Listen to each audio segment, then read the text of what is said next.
Hey, friends. How are you? Happy Tuesday.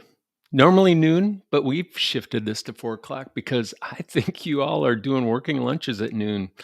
Most of you, at least. Yeah. Happy busy season. I know all of you are running like your hair's on fire. Yeah. October 1 is the big date, isn't it?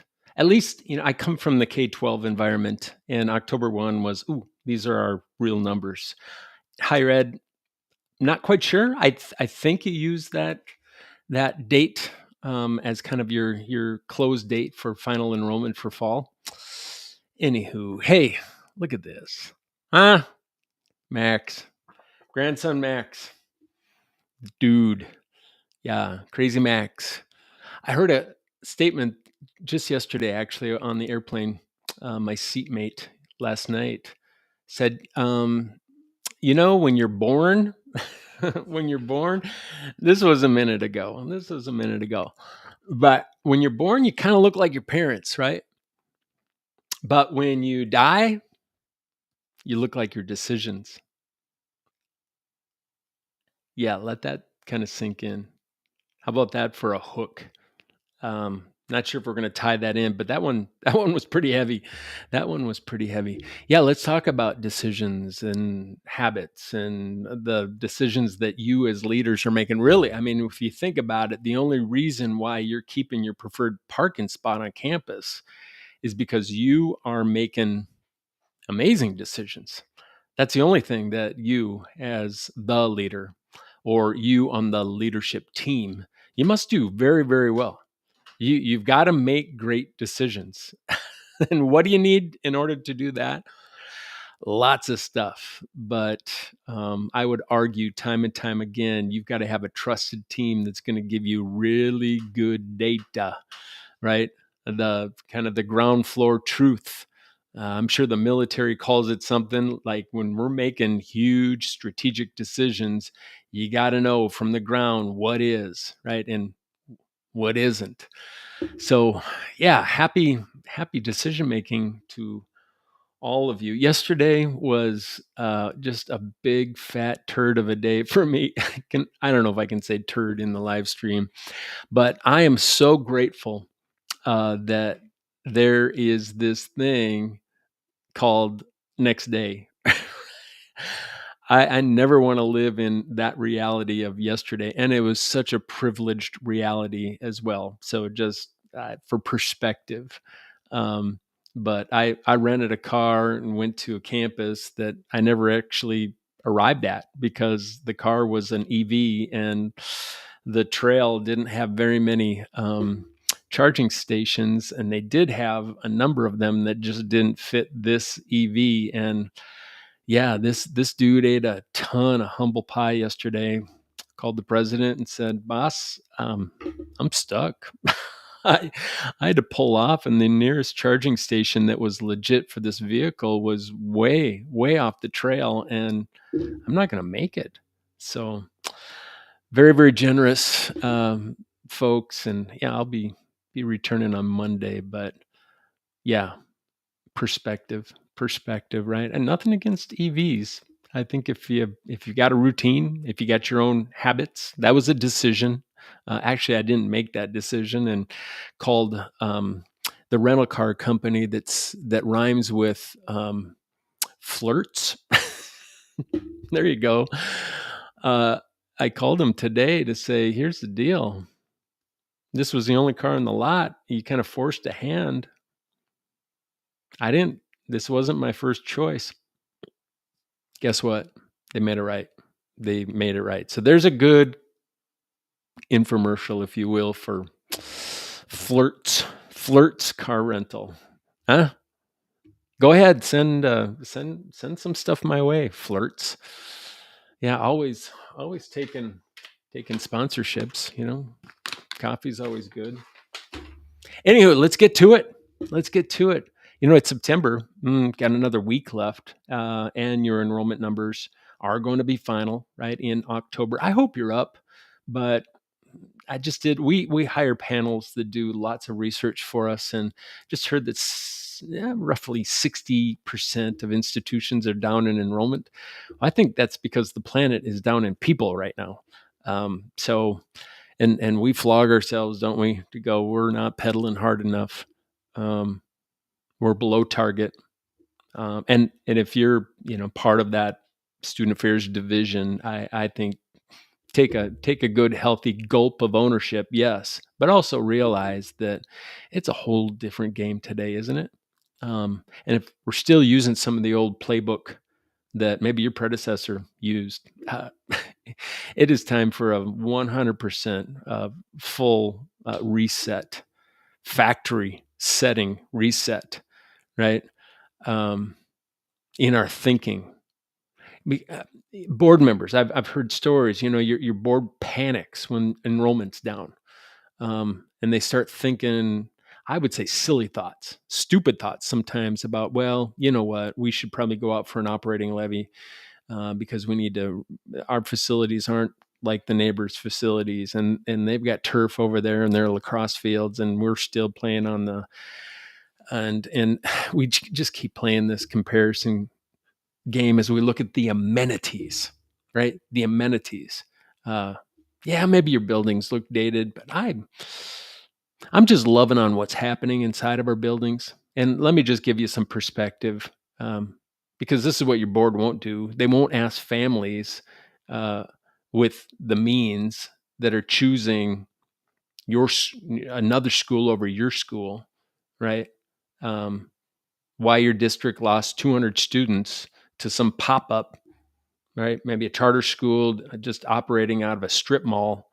What's going on? Instead of thinking about amenities, maybe our new work is different, right? Doing some law and order and lighting a cigarette and let's get to the bottom of this, right? So I don't know if we've met, but I'm Dr. Joe, and let's just spend a few minutes on your data, on some of the things that maybe your consulting firm won't show you, and 3 decisions. I want to just challenge you with 3 decisions that I think will actually drive your enrollment. That neighboring district with the shiny new building and the climbing wall, right? Might be looking at you pretty soon, going, "What the?" Yeah, I think September, October, it tells you a lot. Not just enrollment, but those retention intentions as well. I think right now, from some of the panel research that we've received, about a little less than half of your families are actively considering alternatives for next year. Yes, they're enrolled, they're catching their breath, and now they're gaining some space to do their research. Right? I think your highest capacity teachers, faculty members, have already updated their LinkedIn profiles, and kind of this is the year that they're on the tarmac looking at, okay, the copy machine is still kind of broken. Nobody's talking about that, but we got a lot of silly things going on, and it just doesn't line up. I don't know. And the families that you lost over the summer, last year, probably November, they were making decisions. Almost all of them made decisions by November for the following year. Yeah, so 'tis a really good time to be talking about that. So, meanwhile, what's happening in your leadership meetings? If you're looking at the blueprints, and don't get me wrong, I've facilitated a number of very good building operating plans, long-term strategic facilities plans, and I do believe your facilities are part of high quality learning. Don't get me wrong, but if they're decent, right? Um, here's an example. I was talking to a university president a couple of weeks ago. Beautiful campus, not the most beautiful campus because you know who you are, but 200 million in recent upgrades. They had a huge bonding bill that went through, but they were down like almost 1,000 students from the year prior. She asked me, "What amenities are we missing?" right? We have everything that we could ever ask for. I think it's the wrong question, right? The right question might be, why did 900 students bet against us? So that's what I want to drill into. So we've analyzed, again, this panel data from uh, thousands of different exit interviews that have been compiled in some pretty high performing systems, both K-12 and higher ed. Not satisfaction surveys. These are different. These are actual exit conversations that have been compiled. Here are the top 5 reasons that students and families, right, leave pretty decent schools, pretty decent campuses, pretty decent districts. One is just the mental health response time. The average is about 3 weeks in terms of getting somebody to work with my kiddo when they're involved in crisis. I think initially, I mean, there is like first responder stuff that happens, but the actual work is like a 3-week turnaround time. That's what we're hearing. Teacher turnover, like the kid that had 3 different math teachers in a year. Yeah, it's that kind of stuff that just has families going, we're gonzo. This just can't be happening. Some of the practical skills gap, the fact that graduates don't really know how to do their taxes, but maybe they know how to do calculus. Yeah, it's that kind of stuff. Sometimes it's just that connection deficit where students they don't have friends. They eat lunch alone. There's nobody to connect. There's tons of people to connect with, but that seems to be a common reason is my kid is not connected, or maybe kid is not connecting, right? And there's also just this cost to value misalignment. Um, and it's not the cost, it's actually the value. Your students are looking at the value, the actual bottom line value of their tuition dollars, and families are looking at the value of your public system or your private system. Where did facilities rank? It was 17th. It was actually below parking. So students are valuing parking more than your new STEM center. I'm just saying this is the stuff that's coming in. The killer stat, schools that solved any of those 3 top 5 problems saw enrollment increase by an average of double digits. It was like 20 something percent within 2 years. So if you start addressing the real issues and not the new AI center, right? Schools that built the new facilities, the average enrollment change over those 2 years was a negative 2%. So it had a negative coefficient. I wouldn't have thought so, just looking at the numbers coming in. So you think about just a couple of different districts, same county, same demographics, different strategies. There was a District A, $85 or $1 million bond, which it doesn't get you a whole lot these days for a reno of the high school. It took 3 years. Enrollment change negative, about 8% negative enrollment. Teacher retention was hovering at right around 75%. Okay, decent, but we've seen better. District B, let's just call them, $8 million investment in what they called the 5 promises. I love this. And I love promises, especially when we can keep them. It covered mental health, and it wasn't just more service. It was the promise guarantee of we promise response in 24 hours. We promise no classes over 25 students, right? We promise every student in one stable extracurricular activity. They believe that is part of their value proposition, right? They promised, what was it? Internships for every junior. right? They also promise internal value. So you're not losing your best staff, because teaching is like the mission impossible profession today if you don't have the time to plan for your best best lessons. Yeah, Miss Becky actually, I think she just pulled in,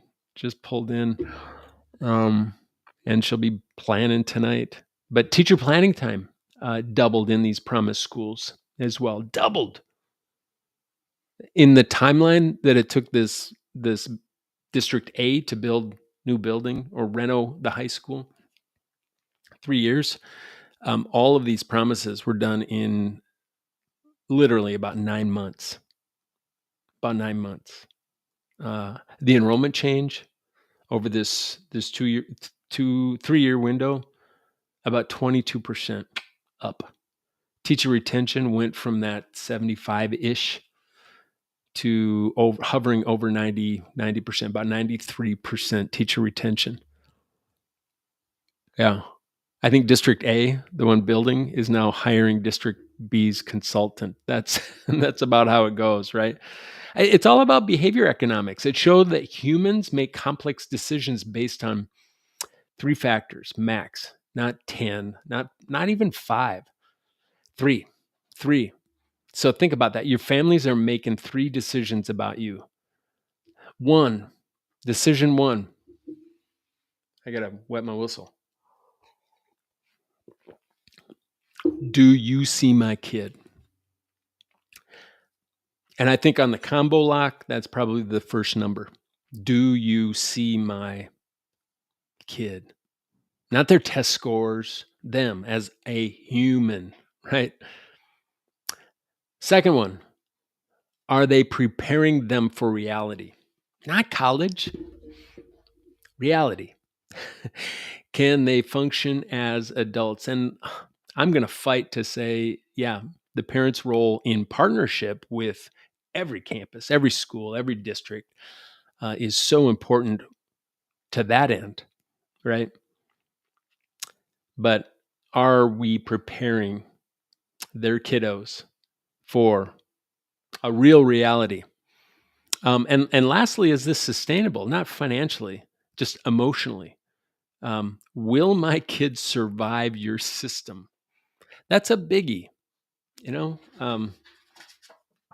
my kiddos are making more humans, and yeah, these are real live questions for my children, preparing to send their children to school. Are you going to see Max? Are you going to prepare Max for a real reality? And is it sustainable? Is my kid not only going to survive, is he going to thrive, right, during this experiment? Because I think schools, the new schools of today, truly are. We've never done it this way before. And that's what parents are expecting, not the school that they went to.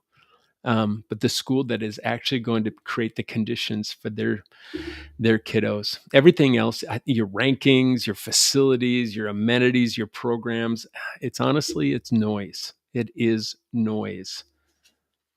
This is the signal. Yeah.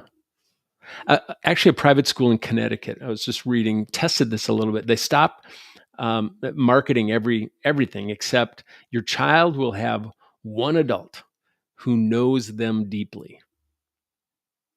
I mean, that just hits to the heart, doesn't it? Right? Your child is actually going to graduate with actual job skills in partnership with the local community. They're ensuring that your kid is going to be absolutely hireable, probably with some additional training and skill development. Um, but the last one I just absolutely love. Your kid is going to love coming here every single day. Now, again, it's a private school, but the applications are up like almost 40%. They have a waiting list of about 600 students on the waiting list. Yeah, I think that should be the standard. I'm just saying that shouldn't be the exception. Should be the standard. Um, So you've got about 3 weeks before families mentally check out for the holidays. Here's what I'm going to challenge you to do. Uh, Week 1, okay? Write this down. Pull your mental health response times. Just do your own internal research. Be your own sleuth, right? Go sniffing around. What is your actual mental health response times? And make it real. Make it real. Um, Go into the cafeteria. Count how many students are eating lunch all alone yesterday, tomorrow. Do your own qualitative research. That would be quantitative, wouldn't it? Yeah. And then ask 10 teachers if something else popped up that was so attractive in terms of another career choice. What would make you stay here? So that's week 1. Week 2, pick 3 problems, not 10, not 5, just 3. And let's fund the solutions by cutting 10% from capital projects. Look at your capital project and just cut 10% of that and fund 3 powerful solutions. And then week 3, let's do communication. Tell families exactly what you're fixing, not promising, fixing, with real live dates. So here's just an example, because maybe you got lost in some of that, but a real example. This was a year ago, last September. From my recall, superintendent discovered the counseling wait time in his district was 18 days. Now, you do the research, you know that the counselor to student ratio is it's boogers behind, so far behind. 18 days. Yeah, if that were my kid, we'd be, my mama told me, shopping around. 40% of students had no stable adult connection. This was September a year ago. And teachers are spending their own personal money on supplies. Where isn't that happening? So his response, taken some chunk of change out of the capital projects and hired 3 counselors with some of the gymnasium renovation fund. Gymnasium still got renovated, but that gymnasium renovation wasn't going to touch those 3 problems. So what are your big 3 problems, right? He created some mandatory advisory periods as well. That didn't cost any money. It cost a little bit of heartache by shaving some program time away, and then gave teachers roughly $400 to $500 of just discretionary budgets where you don't need to be writing your own checks anymore. The cost was less than $500,000, and this was a pretty large district, versus that $4 million planned renovation. The result: first enrollment increase in 7 years. They just started seeing an uptick in the things that matter most. Yeah, your board's going to ask you about facilities. They always do. That's kind of how boards think. But push back and ask them this: would you rather have the nicest buildings in a shrinking district or on a shrinking campus, or sustainable growth in our current spaces, as long as they're safe, right? As long as it's healthy and safe learning environment.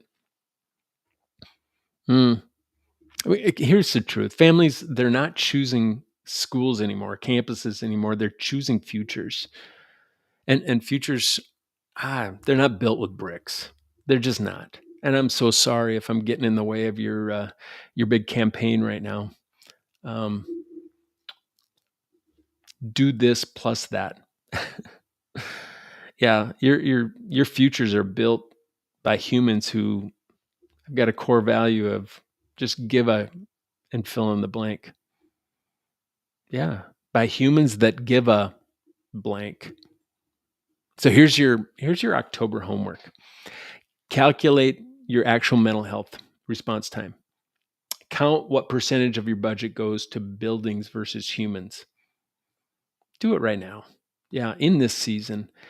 And go find 5 families who left buy them the coffee, and ask, what would have made you stay? That makes you a little vulnerable, but I also think it makes you a leader, right? Not a coaster. We don't need any more coasters. We need more leaders in our system. And then decide, are you going to build something beautiful or something that matters? So I hope that hits you in a good spot today. Um, yeah, what happens inside of our systems? Think about the people that changed your lives. Do you remember what kind of flooring you had in that space where that beautiful person as a mentor, somebody that truly just became a role model for you? Do you remember the kind of flooring that was in that space? Or do you remember, the C20 paint, or what? Do you remember the type of gymnasium do you remember the capacity of do you remember the field house? Do you remember what do we remember? The person that changed my life, it was in a smelly locker room with, yeah, um, hardworking people, and truly teachers and coaches that cared for me deeply. So grateful for that today and giving some of that back with this little chitter chat. So hope you're doing well. If you found this thing beneficial and you want to unpack anything, within the description of this live, there's always a way to just, okay, who is this guy and how do I get a hold of him? I do virtual coffees every day. Had just a really fun one today with the leader out of the Northwest. Um, yeah, let's do a virtual coffee. I'd love to hear you brag a little bit about your team, about your community, about your programs, about some things that you're doing to keep that human potential just flourishing within your leaders. So I'm going to give you a final piece. Hope you